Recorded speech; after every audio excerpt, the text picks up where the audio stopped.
नमस्कार दोस्तों, मैं रितेश गोस्वामी आप सबका बहुत बहुत स्वागत करता हूं आपके अपने YouTube channel study with Goswami में। दोस्तों, आज की वीडियो में हम पढ़ने वाले हैं मूल अधिकारों के बारे में। तो कह सकते हैं आज के वीडियो में हम मूल अधिकारों के बारे में विस्तार से पढ़ेंगे। दोस्तों, मूल अधिकार है हमारे संविधान में। मूल अधिकार अनुच्छेद की बात करें तो अनुच्छेद 12 से लेके 35 तक मूल अधिकार दिए गए हैं। दोस्तों, हम पढ़ेंगे तो इसमें सबसे पहली बात आती है कि मूल अधिकारों की संकल्पना। मूल अधिकार होते क्या हैं, देखते हैं। मूल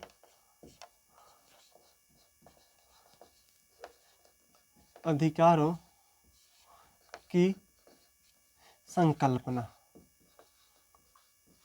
दोस्तों, मूल अधिकार की बात करें तो मूल अधिकार होते क्या है, तो मूल अधिकार कह सकते हैं कि जो किसी व्यक्ति के सर्वांगीण विकास करे, मतलब हर तरह से विकास करता है, वही क्या कहलाता है, तो उसे मूल अधिकार कहते हैं। अब बात करें जो मूल अधिकार है, वो मूल अधिकारों की रक्षा कौन करता है, तो यहाँ जो हमारा भारतीय संविधान है ना दोस्तों, तो भारतीय संविधान मूल अधिकारों की क्या करता है, रक्षा करता है। तो कह सकते हैं जो मूल अधिकार है वो भारतीय संविधानों की भारतीय संविधान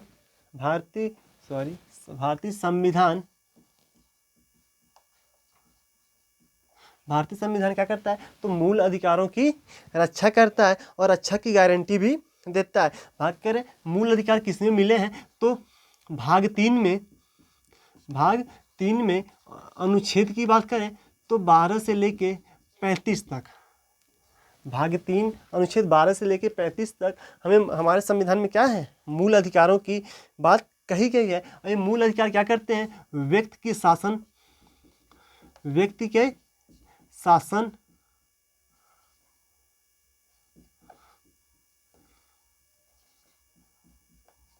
तथा विधि के शासन में तथा विधि का शासन स्थापित करते हैं। कह सकते हैं दोस्तों, ये मूल अधिकार होते हैं वो क्या करते हैं, तो व्यक्ति का शासन तथा विधि का शासन को क्या करते हैं, स्थापित करने का काम करते हैं। और ये जो मूल अधिकारों की बात है, तो मूल अधिकारों की रक्षा कौन करता है, तो न्यायालय करता है। अब बात आती है कि मूल अधिकारों की क्रमिक विकास, जो मूल अधिकार है उनकी विकास कहाँ से होना चालू है। हमारे संविधान निर्माताओं के मन में ये मूल अधिकारों की बात कहाँ से आई, तो कह सकते हैं अगली बात आती है कि मूल अधिकारों की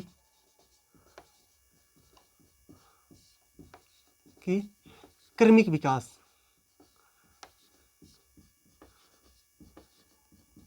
दोस्तों, बात करें सन 1928 ईस्वी में 1928 ईस्वी में एक रिपोर्ट आई, इसका नाम था नेहरू रिपोर्ट।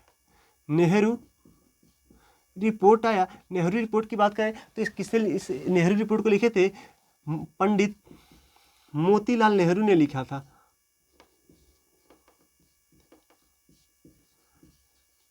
कह सकते हैं पंडित मोतीलाल नेहरू ने नेहरू रिपोर्ट को लिखा, जो कब आया, सन 1928 में आया। इसमें क्या कहा गया, तो इसमें जो अल्पसंख्यक है, अल्पसंख्यकों की हितों की रक्षा के लिए का आह्वान किया गया, कि कहा गया कि अल्पसंख्यकों के हितों का संरक्षण करने के लिए आह्वान किया गया। किसमें, तो नेहरू रिपोर्ट में जो 1928 में आया था, अल्पसंख्यकों के हितों की बात कही गई। और बात आती है 1900, फिर इसके बाद की बात आती है 1931 में कराची अधिवेशन हुआ था। कह सकते हैं 1931 में कराची अधिवेशन, जब कराची अधिवेशन हुआ था दोस्तों, तो इस कराची अधिवेशन में क्या किया गया, तो जो कराची अधिवेशन होता है, इस कराची अधिवेशन में मूल अधिकार और न्यूनतम मजदूरी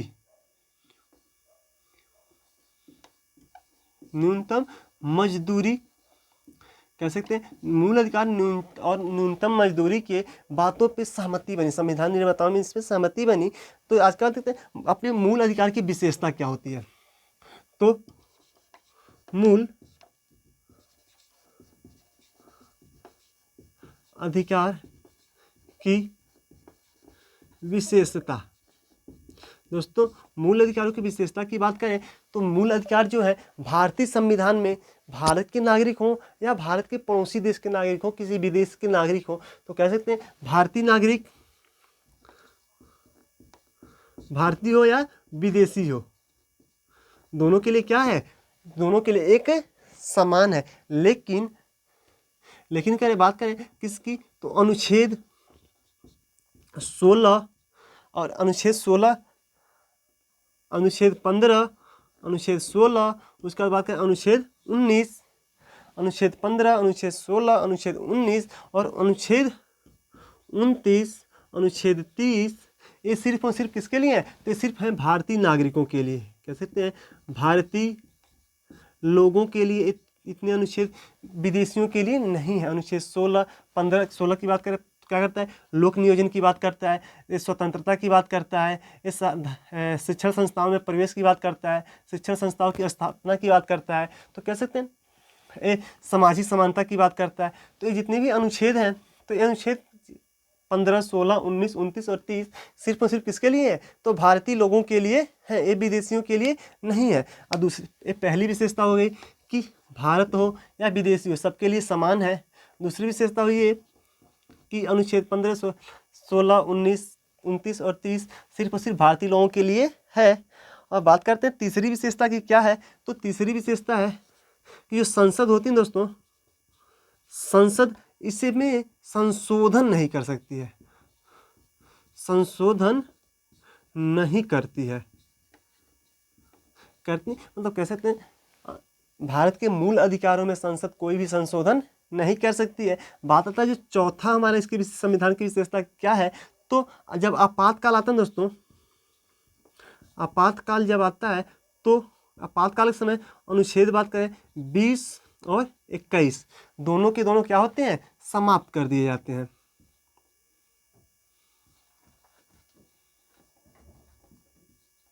दोस्तों आपातकाल के दौरान अनुच्छेद 20 और 21 क्या होते हैं, समाप्त कर दिए जाते हैं।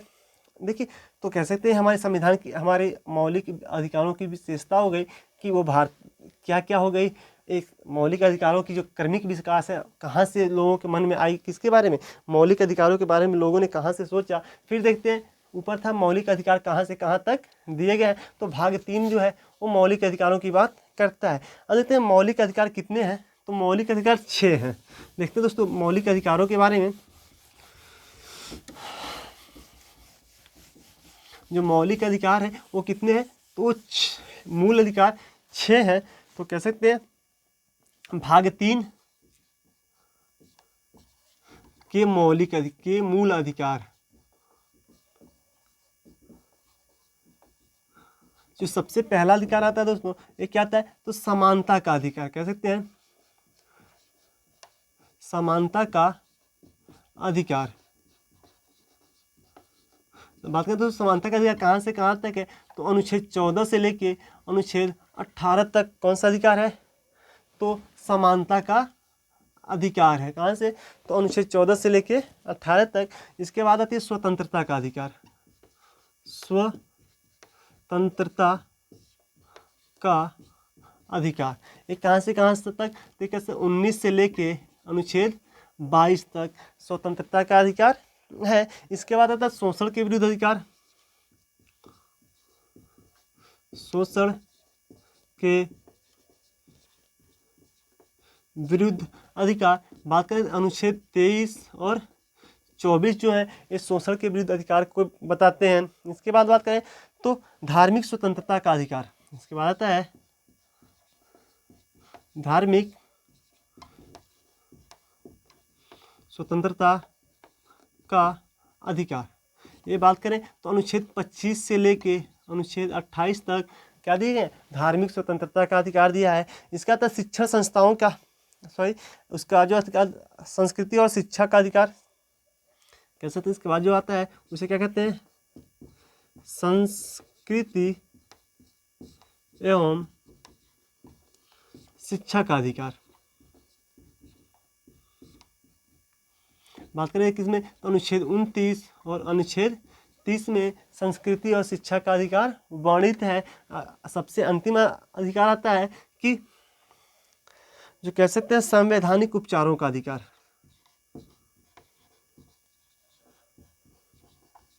संवैधानिक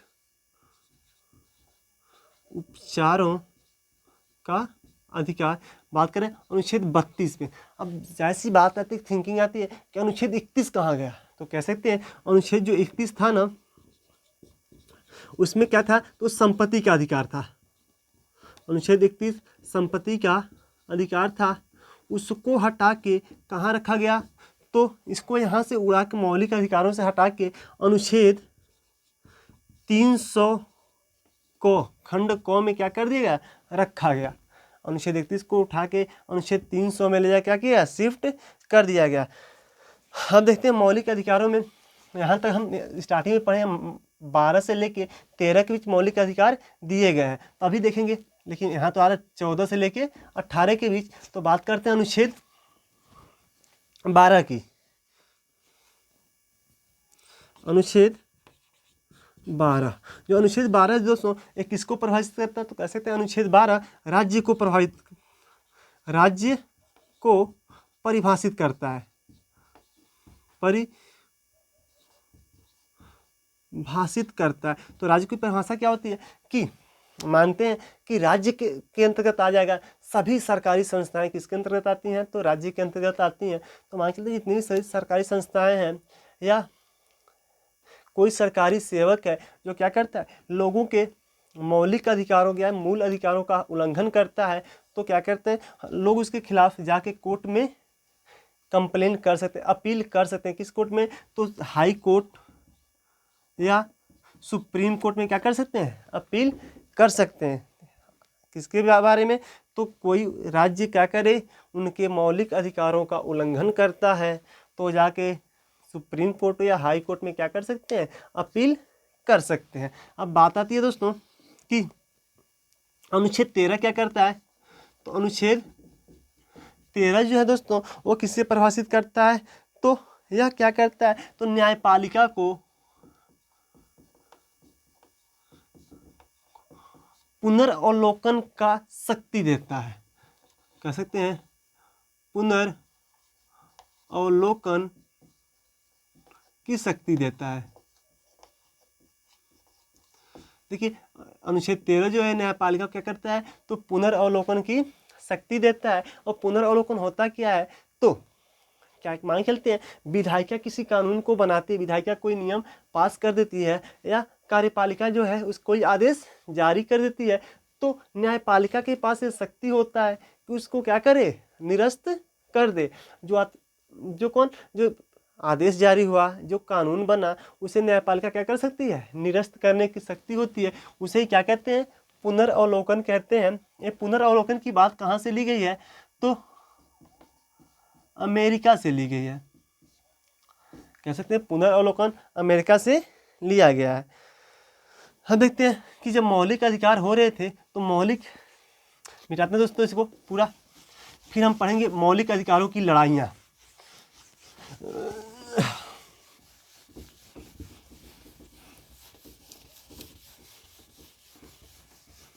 देखते हैं मौलिक अधिकार संबंधी प्रमुख वाद। मौलिक अधिकार संबंधी प्रमुख वाद। देखिए तो मौलिक अधिकारों से संबंधित कुछ वाद हुए थे, कुछ न्यायालयों ने क्या किया था, निर्णय दिया था। उस निर्णयों को पढ़ते हैं तो सबसे पहले आता है कि शंकरी प्रसाद वाद। सबसे पहला वाद आता है शंकरी प्रसाद वाद। शंकरी प्रसाद वाद कब हुआ था दोस्तों, तो 1951 में हुआ था। शंकरी प्रसाद वाद में जो कौन हाई कोर्ट ने निर्देश दिया, शंकरी प्रसाद वाद में हाई कोर्ट ने क्या किया, निर्देश दिया कि जो संसद है ना, जो संसद है, संसद क्या कर सकती है, तो संसद मूल अधिकारों में संशोधन कर सकती है। तो कह सकते हैं इस शंकरी प्रसाद वाद में हाई कोर्ट ने कहा कि संसद मूल अधिकारों में संशोधन कर सकती है। इसके बाद आता है गोलकनाथवाद। इसके बाद पढ़ते हैं हम गोलकनाथवाद। जो गोलकनाथवाद हुआ था दोस्तों कब हुआ था, तो 1961 में हुआ था। देखिए यहाँ पे पुनः हाई कोर्ट ने अपने वादों से क्या किया, उलट दिया। अपने ही निर्णय को हाई कोर्ट ने उलट दिया और इसने कहा कि जो संसद है मूल अधिकारों में संशोधन नहीं कर सकती है। तो कह सकते हैं संसद अधिकारों में संशोधन नहीं कर सकती है।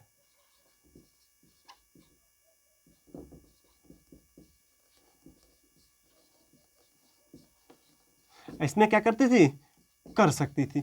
अब पुनः एक वाद आता है, इसके बाद बात करते हैं कि 24वां संविधान संशोधन हुआ। जब 24वां संशोधन, जब 24वां संशोधन कब हुआ था दोस्तों, तो 1971 में।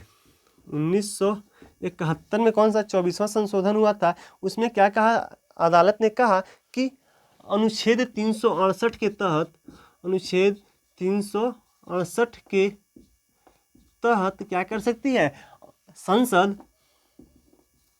किसमें, तो अनुच्छेद 13 में संशोधन कर देगी। तो कह सकते हैं अनुच्छेद 368 के तहत अनुच्छेद 16 में, अनुच्छेद 13 में क्या किया जा सकता है, संशोधन किया जा सकता है। कब कहा गया, तो 24वां संविधान संशोधन में ये सब बिल पास हुआ। उसके बाद की बात आती है दोस्तों, तो केशवानंद भारती वाद आता है। केशवानंद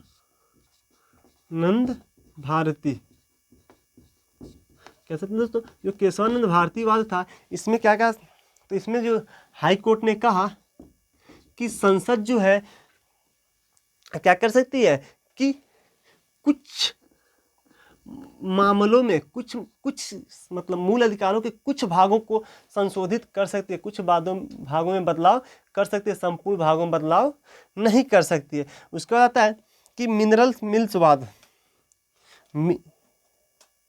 इसके बाद पढ़ेंगे हम मिनरवा मिल्स वाद। मिनरवा मिल्स वाद, जो मिनरवा मिल्स वाद था दोस्तों, ये कब आया था, तो ये आया था आपका 1980 में। मिनरवा मिल्स वाद कब हुआ था, तो 1980 में हुआ था। इसमें सुप्रीम हाई कोर्ट ने कहा कि संसद जो है मूल अधिकारों में क्या कर सकती है, संशोधन कर सकती है, लेकिन ऐसा संशोधन करेगी ताकि उसके मूल ढांचे में परिवर्तन न हो, मूल ढांचा परिवर्तित नहीं हो, मूल ढांचा परिवर्तित न हो। मतलब मूल अधिकारों में तो संशोधन हो सकता है, लेकिन इस प्रकार से संशोधन हो कि मूल ढांचा में कोई परिवर्तन न आए। अब बात आता है कि IR कोहलीवाद में क्या कहा, तो IR कोहली दोस्तों, IR कोहलीवाद में कहा था हाई कोर्ट ने कि जो संसद है वो 8वीं अनुसूची में परिवर्तन नहीं कर सकता है। तो कह सकते हैं 8वीं अनुसूची में, 8वीं अनुसूची में परिवर्तन संसद नहीं कर सकती है दोस्तों। अब इसके बाद आता है कि यहाँ तक हम वाद पढ़े, अब पढ़ेंगे क्या, अनुच्छेद 13 तो कवर कर लिए, अब पढ़ेंगे समानता का अधिकार। समानता का अधिकार दोस्तों, समानता का अधिकार की बात करें तो अनुच्छेद 14 से लेके अनुच्छेद 18 तक समानता के अधिकार क्या है, वर्णित है। मतलब इसके बीच समानता के अधिकार दिए हैं। तो इसके बारे में हम पढ़ेंगे, कल पढ़ेंगे, समानता के अधिकार के बारे में हम कल पढ़ेंगे। लेकिन इसके बारे में जरा सा बता दें, समानता के अधिकारों के अंतर्गत कुल 5 प्रकार के अधिकार होते हैं। जैसे पहला आता है अनुच्छेद 14। अनुच्छेद 14 कहता है कि विधि के समक्ष समानता का अधिकार देता है कौन, अनुच्छेद 14। अनुच्छेद 15 की बात करें तो ये सामाजिक समानता का अधिकार देता है। अनुच्छेद 16 की बात करें तो अनुच्छेद 16 क्या करता है, तो लोक नियोजन की बात करता है। लोक नियोजन जो आरक्षण मिलता है दोस्तों, उसकी बात कौन करता है, तो अनुच्छेद 16 करता है। बात करें अनुच्छेद 17 की, तो अनुच्छेद 17 जो है वो अस्पृश्यता का अंत करता है। मतलब छुआछूत तो वर्णित नहीं है, लेकिन अस्पृश्यता कह सकते हैं, मतलब जो भेदभाव होती है लोगों में लगाव, छुआछूत, उसका अंत करता है कौन? अनुच्छेद 17। अनुच्छेद 18 की बात करते हैं दोस्तों, तो ये क्या करता है? ये उपाधियों की अंत करता है। दोस्तों आज के लिए बस इतना ही। अगले वीडियो में पूरी जितनी भी मौलिक अधिकार हैं उसे हम विस्तार से पढ़ेंगे। तब तक वीडियो को लाइक कर दीजिएगा और चैनल को सब्सक्राइब कर दीजिएगा। तब तक के लिए जय हिंद।